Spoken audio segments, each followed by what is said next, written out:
Hello student. आज हम start कर रहे हैं सब्लिमेशन से। हमने इससे पहले वीडियो में बॉइलिंग और लेटेंट हीट ऑफ वेपोराइजेशन तक ख़त्म किया था। अब हम बात कर रहे हैं सब्लिमेशन की। सब्लिमेशन का मतलब होता है the change of state directly from solid to gas और from gas to solid is called sublimation. Sublimation एक ऐसी प्रोसेस है जिसमें सॉलिड से डायरेक्ट गैस में और गैस से डायरेक्ट सॉलिड में कन्वर्ट किया जाता है। If solid camphor or ammonium chloride is heated, it changes into vapor. If the vapor are cooled, it changes into solid. आपको यहाँ पर जो डायग्राम दिया है उसमें आपको यही बताया गया है। देखिए चाइना डिश जो है उसमें आपको अमोनियम क्लोराइड मिल रहा है। जब आप इसे बर्नर के थ्रू हीट अप करेंगे तो अमोनियम क्लोराइड जो कि सॉलिड फॉर्म में है it will be directly converted into gaseous state और वो इन्वर्टेड फनल के परत जमा हो जाएगा। कॉटन के ऊपर भी परत के थ्रू जमा हो जाएगा। इसका एक और एग्जाम्पल है फिनोफ्थिलीन बॉल्स। फिनोफ्थिलीन बॉल्स जो होती हैं उसे हम स्टोरेज के पर्पस से यूज़ करते हैं। जब स्वेटर्स को स्टोर करके रखा जाता है विंटर सीज़न के बाद तो उसमें ये बॉल्स डाली जाती हैं ताकि उनमें जर्म्स अटैक ना करें। फिनोफ्थिलीन बॉल्स जो कि सॉलिड फॉर्म में होती हैं वो गैसियस स्टेट में कन्वर्ट होती हैं। तो जब सॉलिड डायरेक्टली गैसियस स्टेट में कन्वर्ट हो या गैस डायरेक्टली सॉलिड में कन्वर्ट हो इस प्रोसेस को सब्लिमेशन कहा जाता है। Effect of pressure on gas. When pressure is applied on gas, the particle come closer and the gas changes into liquid. आप देख सकते हैं जो नीचे डायग्राम दिया हुआ है इसमें जो गैस है उसके पार्टिकल्स काफ़ी दूर दूर हैं। यही पार्टिकल्स को जब इन पे प्रेशर डाला गया है, प्रेशर अप्लाई किया गया है तो यही पार्टिकल्स एक दूसरे के क्लोज आ गए हैं। जब ये पार्टिकल्स एक दूसरे के क्लोज आएंगे तो ये लिक्विड में कन्वर्ट हो जाएगा। सिमिलरली अगर आप लिक्विड को कंप्रेस करेंगे तो उसके पार्टिकल्स और नज़दीक आएंगे and that will be converted into solid. तो चेंज इन स्टेट प्रेशर की वजह से भी होता है। We can liquify gas by applying pressure and reducing the temperature. Compressed solid carbon dioxide is called dry ice. Carbon dioxide gas को जब आप कंप्रेस करेंगे तो वो सॉलिड में कन्वर्ट हो जाएगा। जब वो सॉलिड में कन्वर्ट होगा तो कार्बन डाइऑक्साइड जब सॉलिड फॉर्म में होता है तो उसे ड्राई आइस कहा जाता है।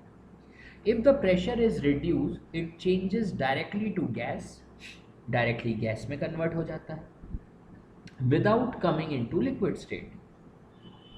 तो ये भी एक एग्जाम्पल है सब्लिमेशन का। याद रखिएगा students, what is dry ice, ये क्वेश्चन आता है एग्जाम में। तो ड्राई आइस का मतलब है when carbon dioxide is compressed the particles of carbon dioxide come close to each other and it directly changes into solid form. This solid carbon dioxide is known as dry ice. अब जब आप ये pressure को reduce करोगे तो यही solid dry ice फिर से बिना लिक्विड में कन्वर्ट हुए कार्बन डाइऑक्साइड में बदल जाएगी, गैस में बदल जाएगी। तो यहाँ पर ये जो डायग्राम आपको दिया हुआ है इसमें हर एक प्रोसेस का सिंपल डेफिनेशन आपको इस डायग्राम में मिल जाएगी। जैसे सब्लिमेशन के बारे में आपने क्या पढ़ा था, a process in which solid directly converts itself into gas, या फिर when gas directly convert itself into solid, दोनों में ये सब्लिमेशन कहलाता है। फिर वैसे ही फ्यूजन, फ्यूजन क्या होता है, when solid is converted into liquid due to atmospheric pressure, this process is known as fusion. वैसे ही इसका उल्टा, when liquid is converted into solid it is known as solidification. वैसे ही when gas is converted into liquid इसे condensation कहा जाता है, and when liquid is converted into gas इसे वेपराइजेशन कहा जाता है। नेक्स्ट आता है students evaporation, the change of liquid into vapor at any temperature below its boiling point is called evaporation. Evaporation एक ऐसी प्रोसेस है जिसमें लिक्विड वेपर्स में कन्वर्ट हो जाता है उस टेम्परेचर पे जो कि उसका बॉइलिंग पॉइंट है। एग्जाम्पल के तौर पे जब आप वाटर को सन रेज के पास, सन रेज के नीचे रखते हो तो वो लिक्विड धीरे धीरे वेपर में कन्वर्ट होता है, वो वाटर धीरे धीरे वाटर वेपर में कन्वर्ट होता है। तो ये वाटर वेपर में वाटर जब कन्वर्ट होता है तो उसके लिए जो एक्चुअल बॉइलिंग पॉइंट है वाटर का वो 100 डिग्री सेल्सियस होता है। पर अगर हम समर डेज का टेम्परेचर नापे तो एट मैक्स 40-45 हो सकता है। तो 45 डिग्री सेल्सियस में भी अगर water is converting into gaseous state यानी वाटर वेपर में कन्वर्ट हो रहा है तो इस प्रोसेस को इवेपोरेशन बोलेंगे, क्योंकि टेम्परेचर बॉइलिंग पॉइंट से कम है। Evaporation is a surface phenomena, particles from the surface gain enough energy to overcome the forces of attraction and changes the vapor state. ऐसे कौन से फैक्टर्स हैं जो इवेपोरेशन को अफेक्ट कर रहे हैं? सबसे पहला, इंक्रीज इन सरफेस एरिया। एक छोटी सी एक्सपेरिमेंट से इसको हम इजीली समझ लेंगे। सपोज आप एक कप या ग्लास में पानी भरते हैं और उसे आप अपने घर के टेरेस पे रख लेते हैं। आप देखेंगे कि वो जो लिक्विड है, वो जो वाटर है उस ग्लास के अंदर, वो इवेपोरेशन उसका बहुत धीरे होगा।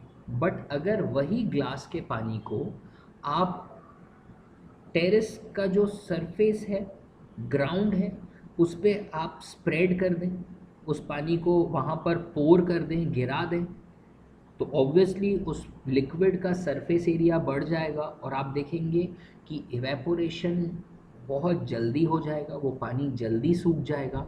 That water will be converted into water vapour. तो इवेपोरेशन इंक्रीज हो जाएगा जब आप उस लिक्विड का, वाटर का सरफेस एरिया बढ़ा देंगे। वैसे ही जब टेम्परेचर इंक्रीज होता है, सेकेंड पॉइंट है increase in temperature, the rate of evaporation also increases. मतलब जब बहुत ज़्यादा गर्मी होती है तो कपड़े जल्दी सूखते हैं, बारिश के टाइम पे, ठंड के टाइम पे कपड़े बहुत स्लो सूखते हैं क्योंकि टेम्परेचर कम होता है।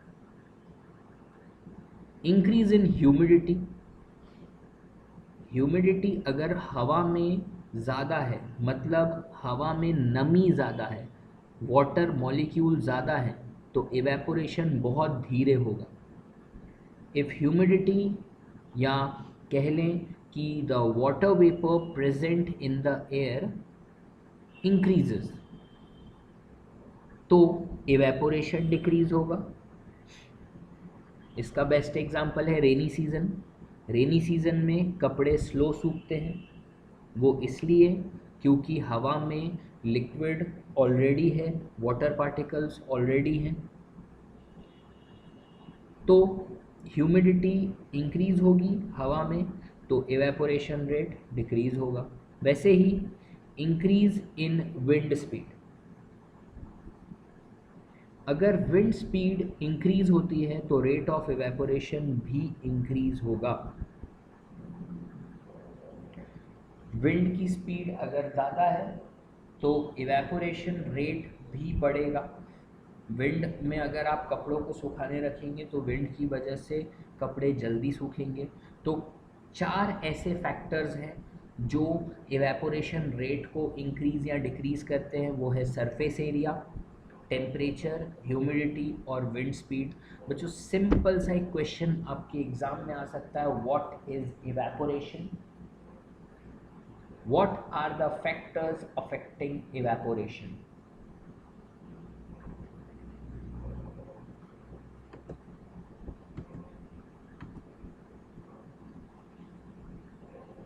नेक्स्ट हम बात करें evaporation causes cooling. When a liquid evaporates, the particle of liquid absorb heat from the surrounding and evaporates. जब लिक्विड इवेपोरेट होता है तो जो पार्टिकल्स हैं of the liquid absorb heat, वो हीट को एब्जॉर्ब करते हैं सराउंडिंग से और इवेपोरेट होने लगते हैं। So the surrounding becomes cool. इससे ये होता है कि जब इवेपोरेशन होगा तो उसके उस लिक्विड के आसपास का एरिया ठंडा हो जाएगा। Example, people sprinkle water on the roof और open ground because during evaporation water absorbs heat, make the hot surface cool.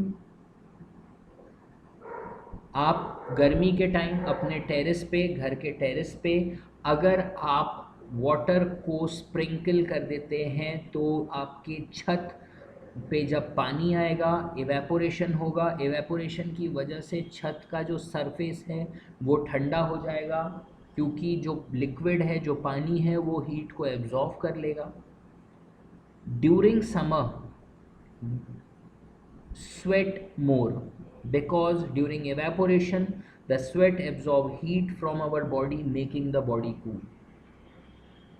याद रखिएगा बच्चों, समर के टाइम पे कॉटन क्लॉथ्स इसलिए पहने जाते हैं क्योंकि हमें समर के टाइम पे ज़्यादा पसीना आता है, स्वेट आती है। जब इवेपोरेशन होता है और वो स्वेट एब्जॉर्ब करती है हीट को जो हमारे कॉटन क्लॉथ में है। Cotton cloth is the best absorber of sweat. जो हम कॉटन का कपड़ा पहनेंगे वो हमारे पसीने को एब्जॉर्ब कर लेगा और जब गर्मी के टाइम पे उस कॉटन क्लॉथ से स्वेट जब इवेपोरेट होगा तो जो कॉटन क्लॉथ है वो हीट को एब्जॉर्ब करके ठंडी एयर हमारी बॉडी तक पहुंचाएगा।